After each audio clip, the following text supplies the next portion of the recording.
안녕하세요 여러분, 반갑습니다. 서학입니다. 오늘 그래서 리뷰할 것은 HG 144분의 1 갤라를 호른 아리안로드 함대 컴플리트 세트에 부속되어 있는 그레이즈 다인슬레이브 탑재형입니다. 다인슬레이브 장비형, 다인슬레이브 장착형 이런 식으로도 이야기할 수 있을 것 같고, 저는 장비형이라고 생각하고 있었는데 공식 명칭에서는 탑재형이라고 되어 있습니다. 그래서 되도록이면 공식 설정에 따라서 다인슬레이브 탑재형이라고 부르도록 하겠습니다. 기본적으로는 그레이즈, 그리고 그레이즈의 왼팔이 제거되고 다인슬레이브라고 하는 이 발사장치가 장비되어 있는 이런 형태를 하고 있습니다. 그리고 또 한 가지 다른 점은 이 뒤쪽에 탱크 같은 걸 달고 있어요. 이게 어떤 용도인지 모르겠는데 이 탱크 자체가 이 다인슬레이브 발사장치와 연결되어 있진 않거든요. 다인슬레이브는 이렇게 있고 이 본체에 있는 케이블이 탱크로 이어져 있어요. 이게 노멀 그레이즈와 큰 차이점입니다. 그래서 이런 부품, 노멀 그레이즈에 이 케이블이 남고요. 그리고 머리에는 이런 망원 렌즈처럼 이렇게 앞으로 솟아나와 있는 이런 렌즈가 달려 있습니다. 노멀 그레이즈에 있었던 같은 부위에 장착되는 이 렌즈 부품이 남아요. 그리고 지휘관기가 아니기 때문에 이 노멀 헤드 사양을 하고 있습니다. 지휘관기 헤드가 남습니다. 이게 노멀 그레이즈와 차이점들입니다. 그리고 이 다인슬레이브 같은 경우는 굉장히 크죠. 기체 전고보다 훨씬 큰 길이를 가지고 있습니다. 이 길이에는 다인슬레이브 탄환이 포함되어 있는데 이걸 제외하더라도 기체보다 큰 크기를 가지고 있어요. 애니메이션에서는 이걸 장비해주는 기체도 따로 있었는데 프라모델판에서는 그런 조수 역할 없이 이렇게 출시되었습니다. 실제로 이런 탄체를 따로 분할해 준 게 재밌다고 생각해요. 이 다인슬레이브라는 무기는 역사에 남을 철갑탄 무기가 아닐까 생각합니다. 애니메이션에서 실체탄은 거의 약하기 마련인데 셔렐의 오펀스에서는 최강의 무기가 바로 이 현대의 철갑탄 탄자같이 생긴 이런 무식한 쇠막대가 가장 강력한 무기로 묘사되고 있어서 고증 같은 문제는 차치하더라도 멋있다고 생각은 해요. 멋있잖아요. 물리력 최강병기.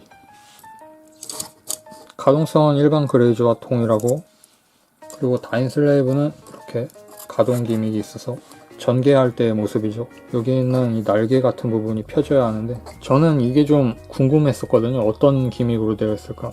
이 안쪽에 있는 구조 같은 것도 연동되어서 가동되면 멋있겠다고 생각했는데 이걸 얼마나 간단하게 만들어 놨는지 한번 보여드리겠습니다.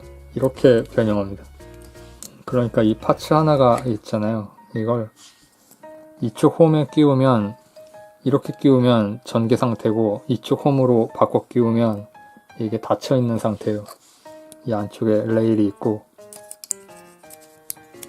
이렇게 하고 빼서 이렇게 끼우고 참 심플하게 만들어 놓았습니다. 뭐 다루는 데 있어서는 그렇게 불편하진 않고 좋았습니다. 좀 심플하다는 생각은 들어요. 그리고 여기에는 커버 부분을 열고 손잡이를 전개하고, 이 손잡이를 잡는 방법에 대해서 여러분은 어떻게 생각하시나요? 보통 이렇게 해서 이렇게 잡는 걸 연상하게 되잖아요. 그런데 다인슬레이브 장비형 그레이즈, 장비형이 아니라 탑재형 그레이즈 같은 경우는 이 손잡이를 안으로 넣어서 이렇게 잡아요. 애니메이션에서 이런 잡는 손 방향까지 묘사가 되었는지 잘 생각이 나지 않거든요. 어쨌든 이런 방향으로 이렇게 쥐고 사용합니다. 그레이즈의 팔목은 잘 빠지니까 여기에서도 같은 문제가 있습니다. 최강의 병기 다인슬레이브. 부쿠시노의 다인슬레이브 같은 경우는 보통 F로 끝나니까 다인슬레이프라고 표기를 하잖아요. 그런데 셔렐의 오펀스에서는 다인슬레이브가 맞습니다. 비읍 발음이에요. 다인슬레이브. HG 갤라를 호른 아리안로드 함대 컴플리트 세트의 경우 다인슬레이브 탑재형 그레이즈가 2대 들어있습니다. 거의 대부분의 네임들을 이 다인슬레이브 탑재형 그레이즈들이 해치우지 않습니까? 테이워즈의 나제라든지, 그리고 시노, 그리고 아키히로나 미카즈키 같은 경우에는 막타는 이 사람들이 날린 건 아니지만 결과적으로 이 사람들의 활약에 의해 전투 능력의 태반을 잃어버렸죠. 그러니까 치명타를 날린 게 이 사람들입니다. 최고의 플레이. 다인슬레이브 탑재용 그레이즈 이런 느낌인 거예요.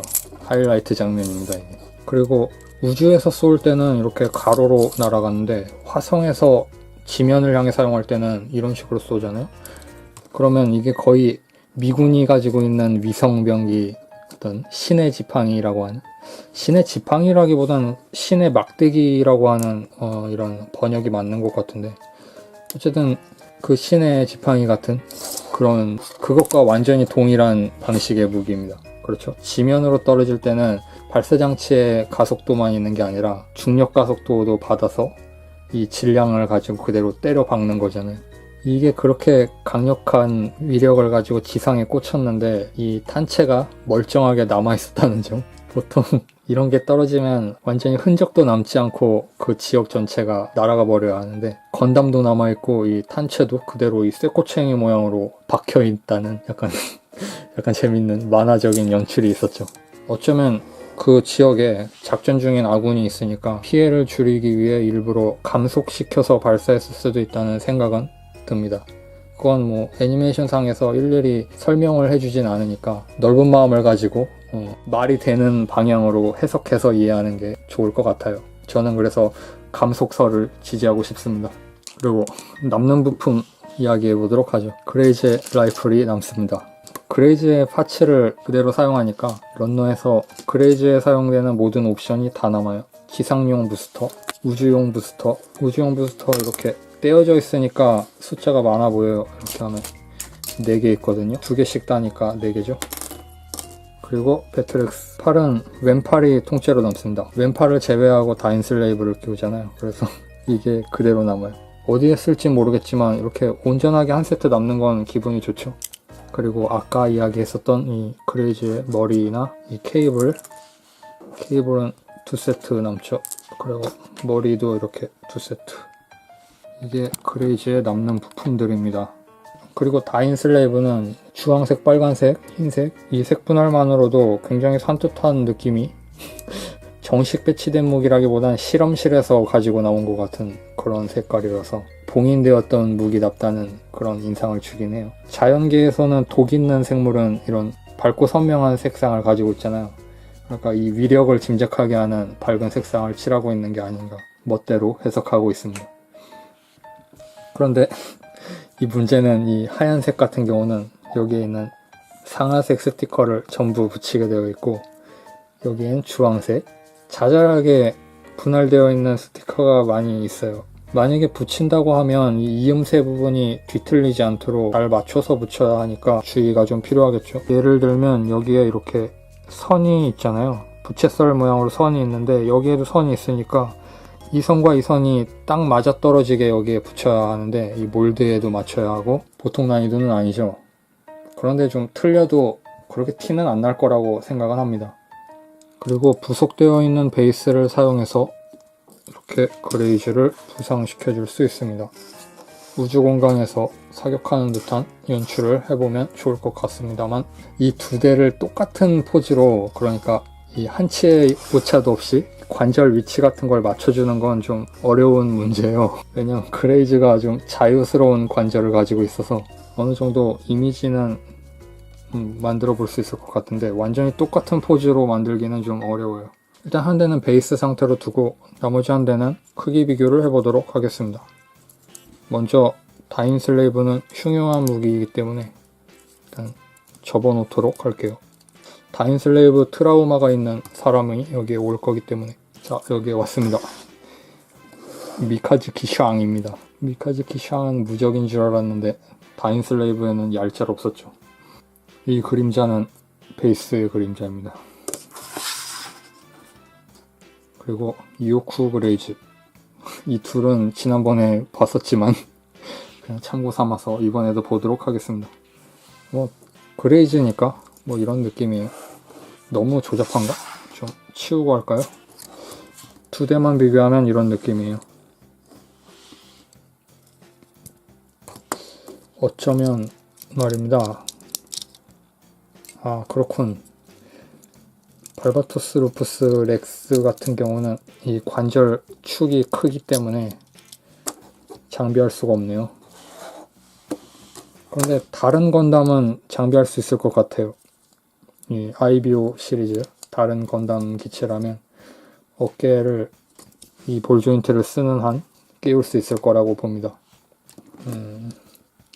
이거 건담 발바토스 O 형태의 비스무리한 팔은 O 형태가 아니에요. 여기에 끼워보도록 하겠습니다.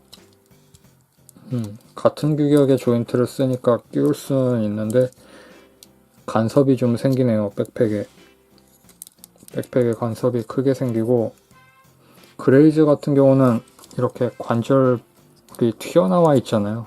어깨 관절이. 그런데 건담은 어깨 관절이 안쪽에 들어있기 때문에 제약을 좀 많이 받는 것 같습니다. 미카즈키가 다인슬레이브를 쓰는 건 별로 어울리진 않을 것 같고 이미지가 많이 안 맞죠? 발바토스 신장은 5, 6 형태랑 같으니까 그런 비교라고 생각해주세요. 그리고 이 다인슬레이브는 장비할 수가 없으니까 이오쿠한테 몰빵을 해보도록 하겠습니다. 최강의 이오쿠를 만들어주지. 건담 2대 정도는 한 번에 상대할 수 있는, 이름하여 이오쿠 다인슬레이브 스페셜.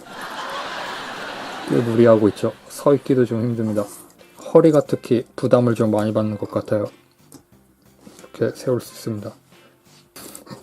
이 다인슬레이브 장비에 썼던 그레이즈들은 탐험 장전하는 역할로 돌리면 될 것 같아요.